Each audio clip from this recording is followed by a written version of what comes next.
Picture this right here. If there were the number 6 or the number 9 written in my hand, the way I see it, I swear to you, Ellie, I will swear on the Holy Bible. I'll raise my right hand. That's a 9. But Ellie could look at that exact same thing and he could say, how dumb are you? Because what do you see? A 6. And guess what? We're both right. And we're both right based on our differing perspectives. That's life right now, y'all. That's politics. That's all the social unrest. That is everything in a nutshell. I'm going to start this video off with that analogy, Ellie. I like it. That's a good idea. Differing perspectives. And that's been brought to you by Lester and Ellie. Learn to argue with each other, folks. It'll make you better in the long run.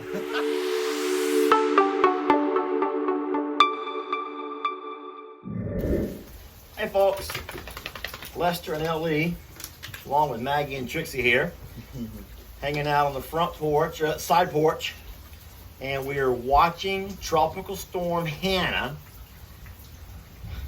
Trixie is nibbling on the tripod that holds the camera.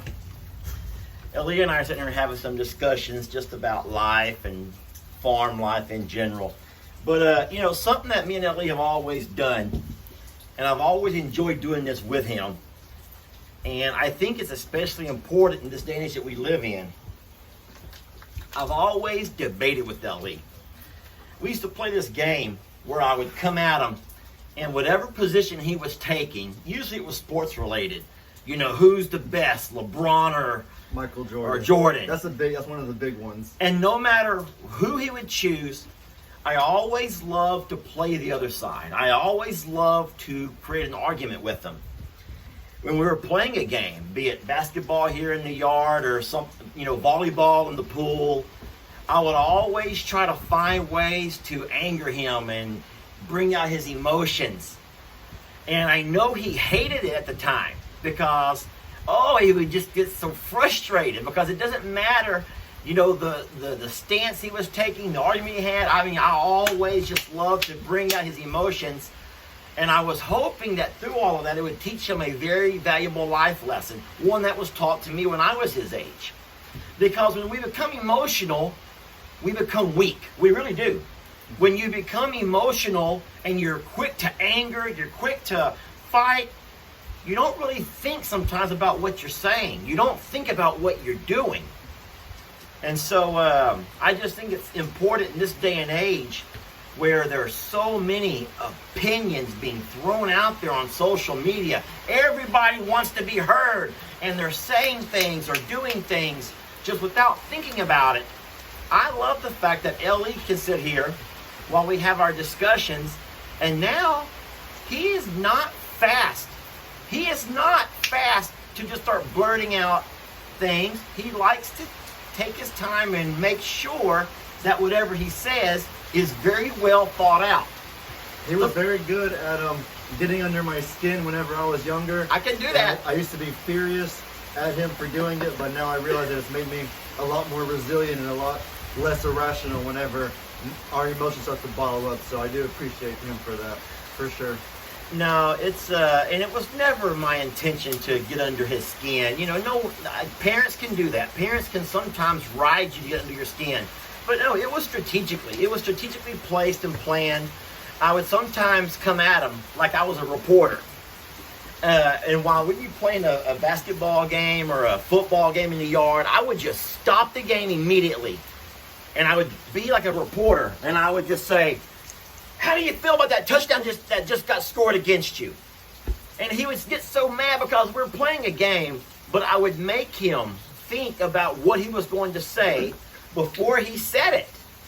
And then, no matter what he said, I would critique it, and I would tear it apart, and I would tell him everything wrong with what he said. Because that's how the media is. They can just tear you apart for anything. He told me everything that I said that wouldn't fly in the real world, basically.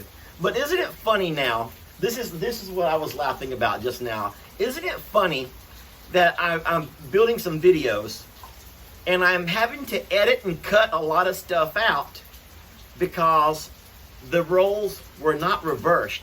And I am not that good with planning and thinking about what I say.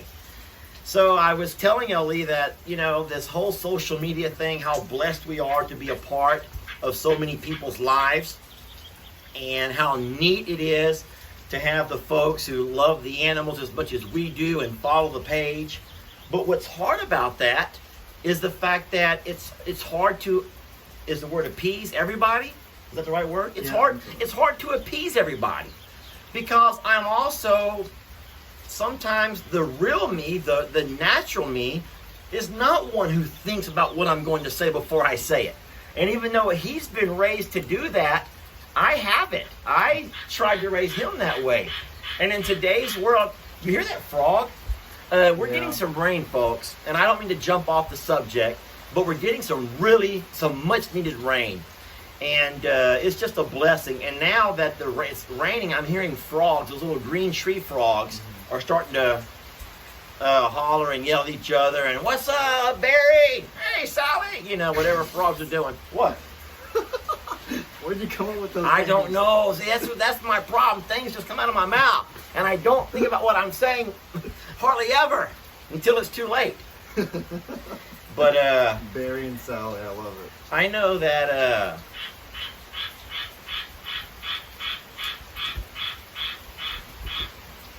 so what you guys don't know is that he and I are both terrified of frogs. Terrified of frogs. I don't like snakes. I don't like frogs. Ellie can't stand insects. And what's hard about that is living on a farm, you're going to have to deal with all of those things at some point. Yeah. One of my favorite stories, and this is a true story about Ellie, high school football game. Ellie was in the huddle. Now, here you are under the big lights, the Friday night lights. And if you guys are not from Texas, California, Florida, you might not know this, but high school football is huge. Football basically is the culture. Football is the culture. And many of our high schools look like college stadiums. That's no lie. That is no lie. You have thousands, and I say thousands, plural, of football fans at the games. You have artificial turf that you're playing on. Your uniforms, you look like a college athlete. And so it was funny because Ellie was in the huddle, and I've always videoed Ellie's games, And so one night, there's a huddle, all living guys are all gathered around. I'm sitting with my camera getting ready to start recording the play, and all of a sudden from that huddle, someone starts doing this, jumping all around, running around the field. The referees are looking around, and the defense is all looking around. The coaches are wondering what is going on. I'm sure the players thought there was some kind of trick play about to happen. But no, there was no trick play. An insect of some sort, some kind of nighttime insect, had flown down and went inside Ellie's helmet. I think it was a bee that was flying around. There was no bee at night. It must have been some kind of other insect that flies towards the lights. And for some reason, it went inside Ellie's ear hole or his helmet somewhere. And this kid comes out of that huddle, and he just starts slapping everywhere. All the other guys are looking around like, what's Ellie doing? He's gotten the devil in him, or he's become possessed or something. You used to record all of my games. Do you think you still have the footage somewhere of it? It'd be awesome if we could find it. I wish you would not have asked me that on camera, because I honestly think I may have lost all of that with Hurricane Harvey flood. Yeah. I lost most of my computers. I had a couple of old desktop computers, and I believe most of it. Now, I have a lot of footage of his games on DVDs, but even those were lost. So I can't say that I could, but I would love to. I have that memory here, and it may only be able to stay here.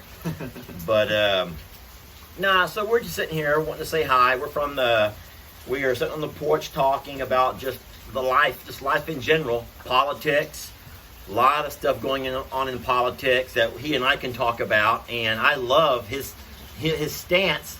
And no matter what, I can jump on the other side, and we can just argue back and forth. And that's the thing about politics, folks. It's the same about religion. It's the same about any of the social unrest, the stuff going on right now. There are always two sides to every argument. Please don't forget that. And please don't think that your opinion is the only one that matters. I mean, and like I told somebody in a video recently, I was talking about it. If there was a way that you could have only the facts, all you had access to were the facts. But that's the problem. Be it COVID-19 or be it whatever's going on with anything, we're only getting bits and pieces. You're seeing these videos on the internet, but what you're seeing is only snippets of those videos. You don't know what happened before the camera started rolling, or you don't know what got cut out of that video. And so, I mean, that's the same for us over here. You guys see what we give you. You guys get to see what we give you to see. You don't really see all that we cut out of the videos, the bloopers, the blunders, the things that are uncomfortable to look at, the things that are ugly. I mean, because running a farm is good, bad, and ugly. There's all kinds, and we don't want to make the page about everything because some folks can't handle everything. We lost Bam Bam earlier this week. We have video of the whole thing. We video everything because we were hoping for a miracle that night. We were hoping for a miracle that night, and we didn't get it. Those are things that we see that we don't bring, the things that we don't know. I mean, why would you want to watch that anyway? So just know that all that you see has been filtered and been refiltered, and there's been a narrative planted.